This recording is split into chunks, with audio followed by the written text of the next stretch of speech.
और ऐसे नेता थे। उनकी एक घटना का मैं खास उल्लेख करना चाहूंगा कि वो जब कोरोना का समय था तो उनको कोरोना हो गया और मैदान में भर्ती। संयोग ऐसा था कि मेरी धर्मपत्नी को भी कोरोना हुआ था। मुझे पता चला कि ओम प्रकाश चौटाला जी बराबर वाले कमरे में हैं, तो मैं उनको भी मिलने गया। वो बैठकर अखबार पढ़ रहे थे और मैंने उनका हालचाल पूछा। मैं उसमें था जो कोरोना में उनका हौसला तो जो था वो था ही, और मेरी आवाज पहुंच रही है? जी जी। तो उन्होंने उस हालात में भी मुझे ये कहा, हमारी पार्टी का शासन था, मैं पार्टी का प्रदेश अध्यक्ष था, मुझे ये कहा कि धनखड़ जी मेरे लायक कोई काम हो तो बताना जी। मतलब उनकी आप जीवनता देखिए कि वो कोरोना में थे, बीमार थे, और उस समय जेल में से वो अस्पताल में आए थे।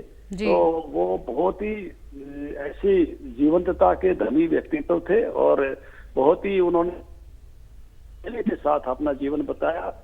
बिल्कुल, काफी संघर्ष भी उन्होंने अपने जीवन में किया और कई सारे ऐसे मामलात थे जिनके सामना उनको करना पड़ा। जनता के लिए भी काफी कुछ उन्होंने किया और आज भी अगर बात की जाए तो गांव में काफी किस्से उनके सुने जाते हैं। चौटाला की राजनीति का नाम आज भी जिस तरीके से हरियाणा में गूंजता है, इनेलो को काफी प्रमुखता के साथ उन्होंने आगे बढ़ाया था। मैं कहूंगा कि राज्य के लिए एक बड़ी क्षति है। और कुछ ये महत्वपूर्ण पल उनके साथ जिस तरीके से आपने देखी, जो उनकी बातें थी जो आप अपने जीवन में अमल में लाएंगे, उनके ऊपर डिस्कस करने के लिए। और देखिए आज जिस तरीके से अगर बात की जाए, चाहे वो भारतीय जनता पार्टी के दिग्गज हों, चाहे वो कांग्रेस के दिग्गज हों, जितने भी तमाम दिग्गज हरियाणा की राजनीति में हैं, वो सब उनकी कुछ ना कुछ बातों को अपने जीवन में ज़रूर लागू करते हैं। उनके उन बातों को आज भी अमल में रखते हैं, उनकी उन बातों को आज भी याद किया जा रहा है जो काफ़ी कुछ कहती थी एक समय पर, और जिस तरीके से राजनीति में वो सक्रिय रहे थे और ऐसे में बड़े बड़े कदम उन्होंने अपने वक्त पर उठाए थे। जनता का भरपूर प्यार, हरियाणा की जनता का भरपूर प्यार उन्हें मिला और लगातार राजनीति में सक्रिय रहे। उनकी जो रणनीति हरियाणा की सियासत में देखी गई, कई बार उथल पुथल जो देखी गई, वो भी अपने आप में अलग थी। जिस तरीके से अगर सीटों की बात की जाए या फिर बात की जाए बार बार जिस तरीके से मुख्यमंत्री का चेहरा बदलना। कल सिरसा के चौटाला गांव में अंतिम संस्कार होगा। इस वक्त का बड़ा अपडेट है ये। सिरसा के चौटाला गांव में अंतिम संस्कार किया जाएगा ओम प्रकाश चौटाला का, और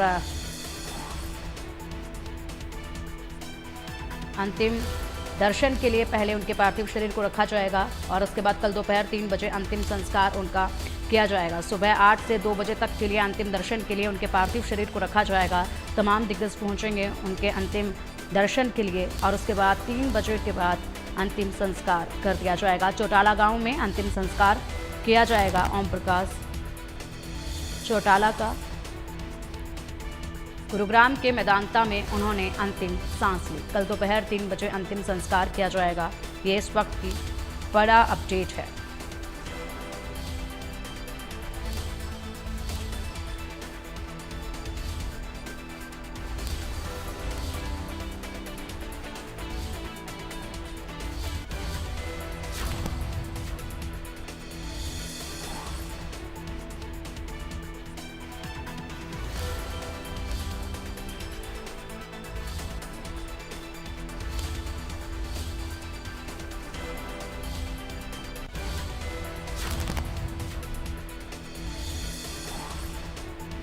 तो 89 साल की उम्र में ओम प्रकाश चौटाला ने अंतिम सांस ली है, जिसके बाद तमाम दिग्गज उनके निधन पर शोक जता रहे हैं और अंतिम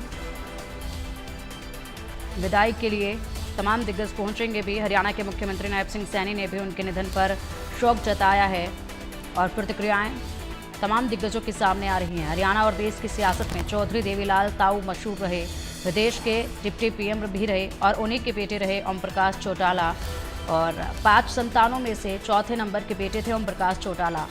उनके बाकी बेटों का नाम प्रताप चौटाला, रंजीत सिंह और जगदीश चौटाला है। अब जब देवी लाल डेप्यूटी पीएम बने तो बड़े बेटे ओम प्रकाश चौटाला ने राजनीतिक विरासत संभाली। और चलिए अब रामविलास शर्मा जी हमारे साथ जुड़ गए हैं। पूर्व मंत्री रामविलास जी, बहुत बहुत स्वागत है आपका इंडिया न्यूज पर। बड़ी दुखद खबर हरियाणा से प्राप्त हुई है। ओम प्रकाश चौटाला, जिनका सियासत में नाम आज तक भी गूंजा, अब वो हमारे बीच नहीं रहे। देखिए, चौधरी ओम प्रकाश जी चौटाला चौधरी देवीलाल परिवार से हमारे सामाजिक संबंध 3 पीढ़ी के संबंध हैं और मैं चौधरी देवीलाल को पिता समान मानता हूं। मैंने जेल में 1975 इमरजेंसी में चौधरी देवीलाल जी के साथ रहा और 87 में उनकी सरकार में मैं मंत्री रहा। तब से ये चौधरी देवीलाल का जो परिवार है हमारा बहुत पुराना संबंध है। ओम प्रकाश जी चौटाला हरियाणा के 3 बार मुख्यमंत्री रहे, 4 बार रहे और 24 जुलाई 1999 को हमने उनको मुख्यमंत्री बनाया था और आज उनके नहीं रहने से राजनीति में एक बड़ा संघर्षशील आदमी जाने से हमको बहुत दुख है और परमपिता परमात्मा से प्रार्थना करता हूं कि दिवंगत की आत्मा को अपने चरणों में स्थान दे और हम जो परिवार जन है उनको ये सहने की शक्ति दे।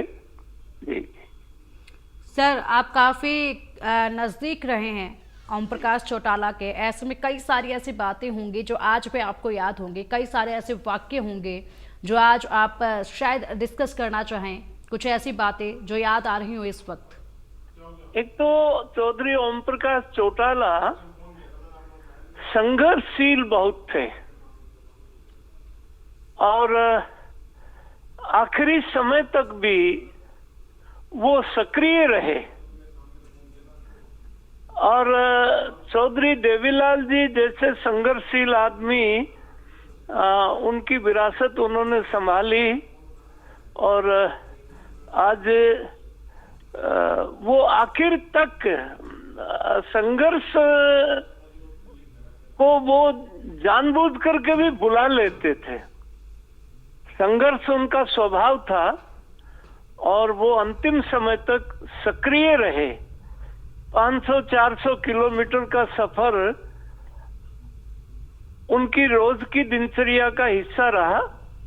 मैं उनको नमन करता हूं।